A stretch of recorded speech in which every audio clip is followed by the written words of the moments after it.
नमस्कार, मैं हूं अमित पालित। अगस्त में सैलाबी संकट ने देश के 20 राज्यों में हालात डेंजरस बना दिए हैं। हिमाचल प्रदेश में फिर बादल फटा है। लाहौल स्पीति के पिनवौली में भारी तबाही हुई है। सैलाब के प्रचंड प्रहार के वजह से एक महिला की मौत हो गई। घर मकान डैमेज हो गए हैं। बसा बसाया इलाका मलबे में तब्दील हो गया है। हिमाचल में पिछले 3 दिनों में भारी बारिश हुई है और भारी तबाही भी हुई है। शिमला के समेज खड्ड में अभी भी 36 लोग लापता हैं, जिनकी तलाश में सेना और आपदा प्रबंधन की टीमें युद्ध स्तर पर रेस्क्यू चला रही हैं। हिमाचल प्रदेश में 6 से ज्यादा जगहों पर अब तक बादल फटा है। 46 लोग मिसिंग हैं। 8 लोगों की जान गई है। उत्तराखंड में भी आसमानी आफत के बीच जिंदगी की जंग चल रही है। केदारनाथ ट्रैक पर करीब 7,000 लोगों को सुरक्षित निकाल लिया गया है। दुर्गम इलाकों में फंसे लोगों को एयरलिफ्ट किया जा रहा है। देश के 20 स्टेट में आसमानी आफत का अलर्ट है। एमपी, छत्तीसगढ़ में आज भारी बारिश का रेड अलर्ट जारी हुआ है। रांची में सोसाइटियां डूबी हुई हैं। आसनसोल में एयरपोर्ट पर सैलाब है, पानी भर आया है। हरिद्वार में हर की पैड़ी में करीब 16 तीर्थयात्री अचानक नदी के प्रचंड प्रहार में फंस गए और तेज बहाव के बीच जब फंसे हुए लोग मदद की गुहार लगा रहे थे तो सुरक्षा बलों ने उन्हें बाहर निकाला। तो अलग अलग तस्वीरें हम आपको दिखा रहे हैं, जिसमें एक तरफ आप रेस्क्यू ऑपरेशन देख रहे हैं और दूसरी तरफ तबाही के मंजर आपके सामने हैं। सबसे पहले आपको हिमाचल प्रदेश की शिमला की तस्वीर दिखाते हैं। समेज खड्ड गांव आसमानी आफत के अटैक से खंडहर में तब्दील हो चुका है। 40 से 50 मकान मलबे का ढेर बन चुके हैं। 36 लोग इस इलाके में अभी भी लापता हैं।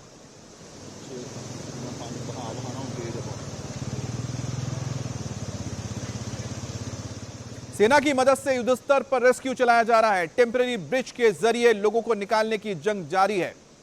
अब देखिए किस तरह से यहां पर जो सेना के जवान हैं एक मेकशिफ्ट ये पुलिया तैयार कर रहे हैं। अब रस्सी के सहारे और तारों के सहारे, जो स्टील की तारें होती हैं उसके जरिए एक पुल बनाने की कोशिश की जा रही है, जिससे आवाजाही हो सके, एक तरफ से दूसरी तरफ जाया जा सके।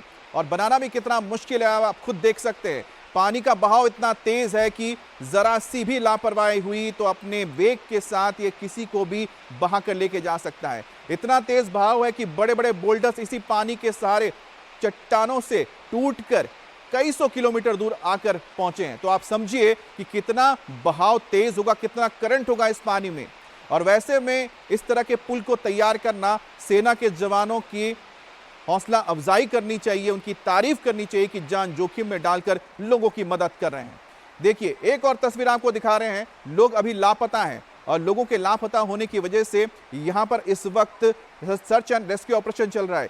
यह मकान कुछ बचे हुए हैं, इसके आसपास का पूरा हिस्सा बह गया है जो सैलाब आया था। और साथ ही साथ अब जो ये मकान यहां पर बचे हैं, दूसरी तरफ जाके लोगों की तलाश की जाएगी, क्या लोग बचे हैं या नहीं बचे हैं, क्योंकि जो पुल कनेक्ट करता था वो पूरी तरह से बह चुका है। आप बोल्डर्स देख सकते हैं, बड़े बड़े चट्टाने बोल्डर्स आई हैं जिसके टकराने की वजह से पुलिया टूटी है। अब इसी तरह के जो मेकशिफ्ट टेम्पररी ब्रिज बनाए जा रहे हैं, पुलिया बनाई जा रही है, इसके जरिए अब लोग जाएंगे, सर्च एंड रेस्क्यू ऑपरेशन चलाएंगे, दूसरी तरफ जाके लोगों के बारे में जानकारी हासिल करेंगे। हिमाचल का समेज खड्ड एरिया पूरी तरह से तबाह हो गया है। रामपुर तहसील में समेज खड्ड गांव बसा था, जो इस वक्त खंडहर में तब्दील हो चुका है। रास्ते डैमेज हो चुके हैं, कनेक्टिविटी खत्म हो चुकी है। ऐसे में सेना लगातार बचाव के काम में जुटी हुई है। रास्तों को खोलने का काम चल रहा है ताकि लोगों तक राहत और मदद के सामान पहुंचाया जा सके। ग्राउंड पर हमारे इंडिया टीवी की टीम मौजूद है, उनकी एक रिपोर्ट आपको दिखाते हैं।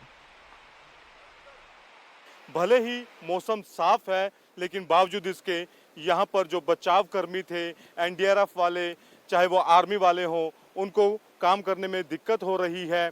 वजह ये है कि ये रास्ता जो सीधा समेज गांव जाता था, ये यहाँ पर धंस गया, जिसके चलते पूरा ट्रैफिक जो है वो यहीं पर रुक गया है।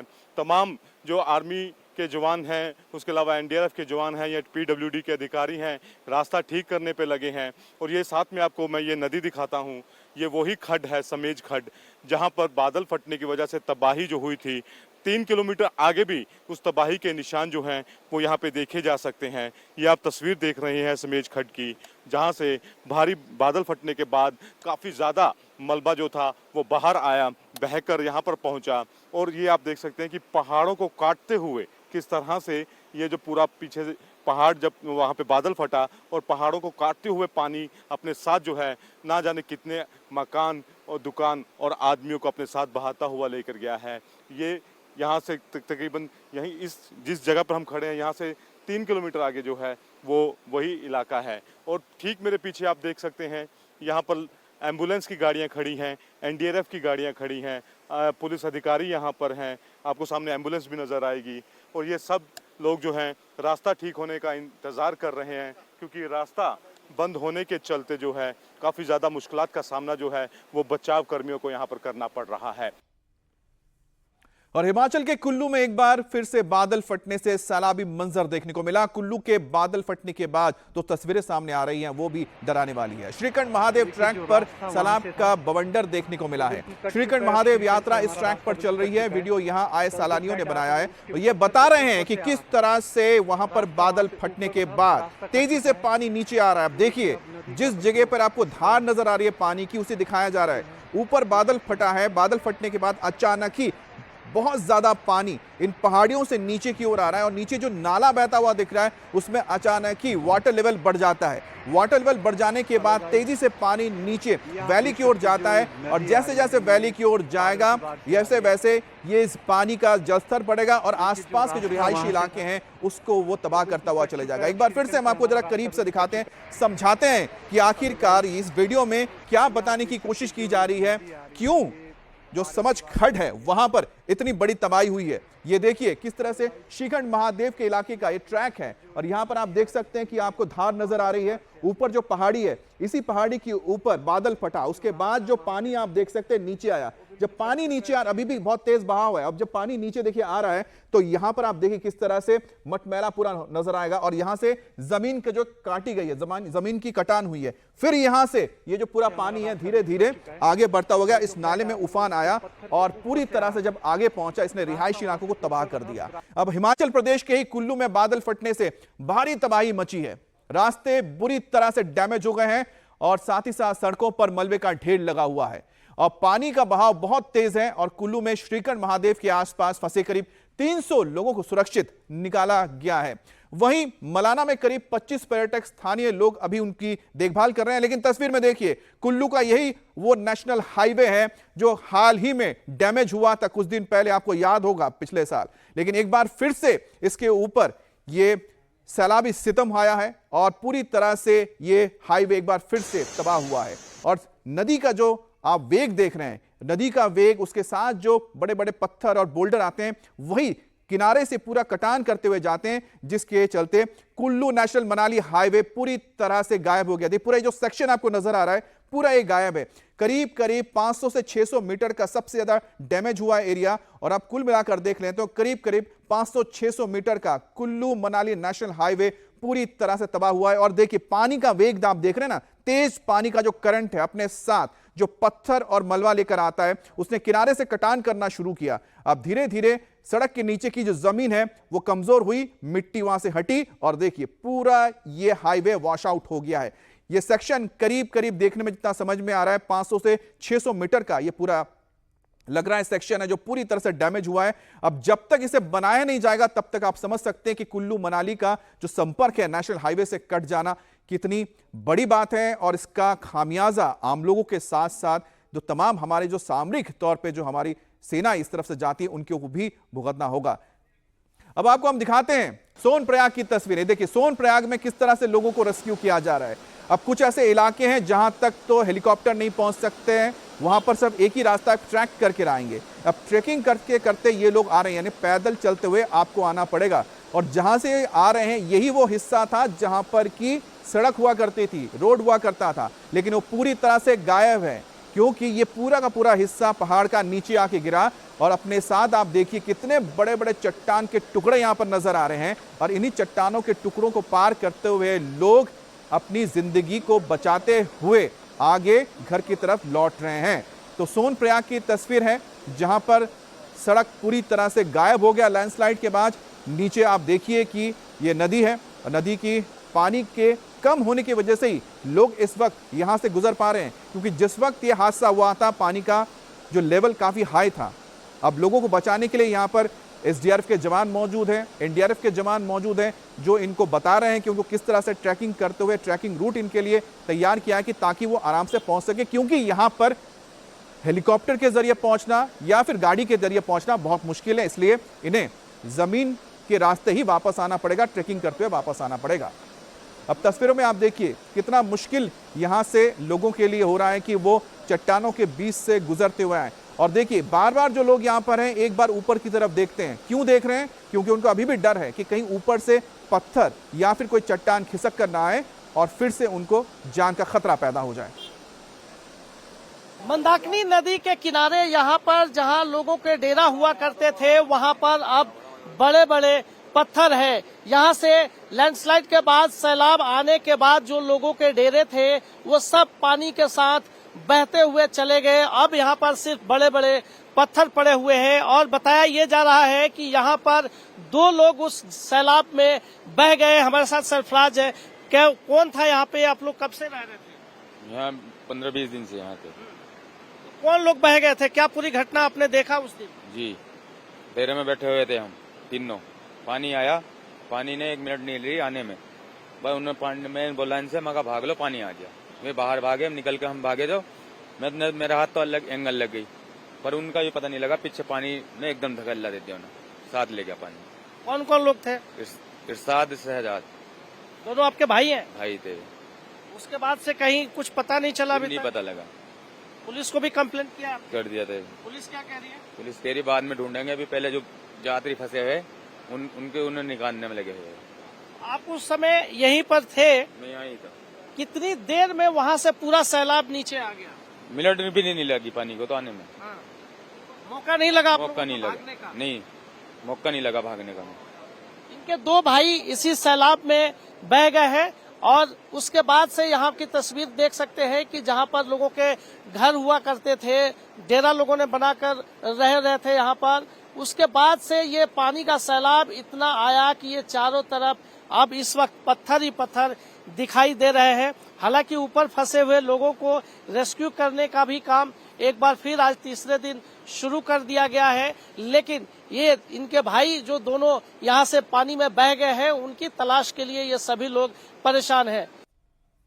अब हरिद्वार में हर की पैड़ी के पास गंगा नदी के उफान में 16 तीर्थयात्रियों की जान फंस गई। देखिए तस्वीर में किस तरह से फंसे थे। अचानक गंगा नदी के तेज बहाव में यात्री फंस गए, जिसके बाद चीख पुकार मच गई। तुरंत ग्राउंड पर तैनात रेस्क्यू टीम ने रिस्पांस किया, 16 यात्रियों को बचाकर बाहर लेकर आए।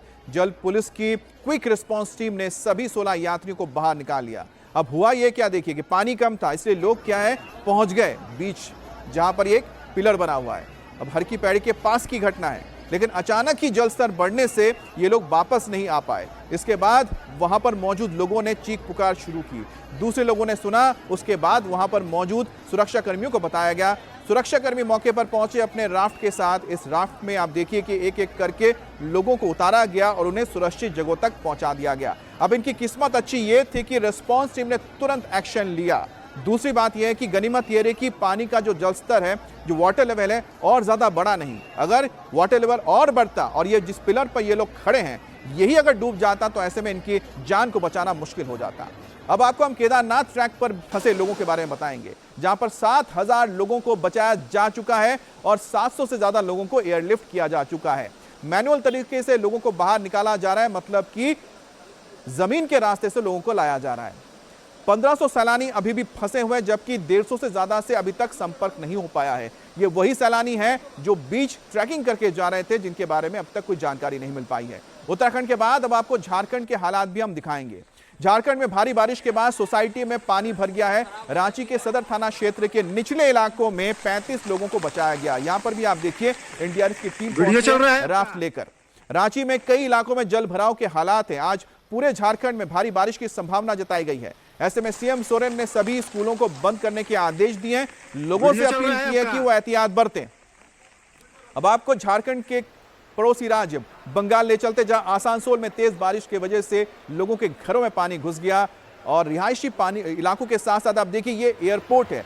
आसनसोल के एयरपोर्ट का हाल आप देख रहे हैं कि पूरा का पूरा जो एयरपोर्ट है पूरी तरह से पानी में डूबा हुआ है। तो आप समझ सकते हैं कि इस वक्त झारखंड आसनसोल में कितनी बारिश हो रही है और यहां पर जो दामोदर नदी का जो जलस्तर लगातार बढ़ता है, उसके बाद जो सहायक नदियां होती है उसमें पानी भर जाता है और पूरा इलाका डूब चुका है। अब आसनसोल के एक और तस्वीर आपको दिखाते हैं। आप देखिए आसनसोल के पास की आप देख रहे हैं तस्वीरें, जहां पर कितनी तेजी से पानी बहता हुआ जा रहा है और इस इलाके में जो बारिश हुई है उसका ही असर है कि नदियां ओवरफ्लो कर रही हैं और दामोदर नदी में इतना पानी भर गया है कि जो सहायक नदियां हैं वो भी अब पूरी तरह से उफान पर है, पानी से लबालब भरी हुई हैं। अब ये जो पानी है नदियों और नहरों से बाहर निकलकर खेतों में, लोगों के घरों में, रिहायशी इलाकों में भरता जा रहा है। पश्चिम बंगाल के बीरभूम जिले की भी तस्वीर आपको दिखा रहा है, जहां भारी बारिश के बाद जो मंदिर परिसर है वो पूरी तरह से पानी में डूबा हुआ नजर आ रहा है। तो बोलपुर की तस्वीर दिखा रहे हैं, जहां पर शिव कंकालीतला शक्तिपीठ मंदिर में पानी भर जाने की वजह से श्रद्धालुओं को काफी दिक्कत हो रही है और सैलाब के पानी में ही लोगों को अब दर्शन करने के लिए जाने हो रहे हैं। तो बीरभूम की तस्वीर आप देख रहे हैं, जहां मंदिर परिसर में पानी भर गया है और पानी भरने की वजह से यहां पर लोगों को मंदिर परिसर में अब जाने में दिक्कत हो रही है और लोग पानी में जाने को अब मजबूर नजर आ रहे हैं। और यहां पर माता के मंदिर में आप देखिए पूरा परिसर इस वक्त पानी में डूबा हुआ है, कुछ जगह पर यह घुटने तक पानी है और करीब करीब जो 1 फुट का जो पानी भरा है, इसी के मद्देनजर पूरे इलाके में पूरा मंदिर परिसर अब डूबा हुआ है और अगर इससे ज्यादा पानी अगर आया तो ऐसे में मंदिर का जो गर्भगृह है वो भी पानी में डूब जाएगा। हिमाचल के लाहौल स्पीति की तस्वीर आपको दिखाएंगे, जहां काजा इलाके में बादल फटा, जिसके बाद संगम नाले में अचानक पानी आ गया और एक महिला इसमें बह गई है। महिला की पहचान येशे जांगमो के रूप में हुई है, जो अपने बच्चे के साथ खेत में मटर निकाल रही थी। तभी अचानक बाढ़ आ गई और इस दौरान महिला अपने बच्चे को तो बचा लिया लेकिन खुद नहीं बच पाई, लेकिन वो खुद बाढ़ के बहाव में बह गई। घटना के बाद मौके पर रेस्क्यू टीम पहुंची है, महिला का शव बरामद हो चुका है। इस तेज बहाव के चपेट में एक कार भी आ गई थी, जिसकी तस्वीर सामने आई है। शिमला के समेत कई इलाकों में इस वक्त हिमाचल में बादल फटने से बाढ़ की स्थिति पैदा हुई है, जिसके मद्देनजर कई लोगों की जान गई है।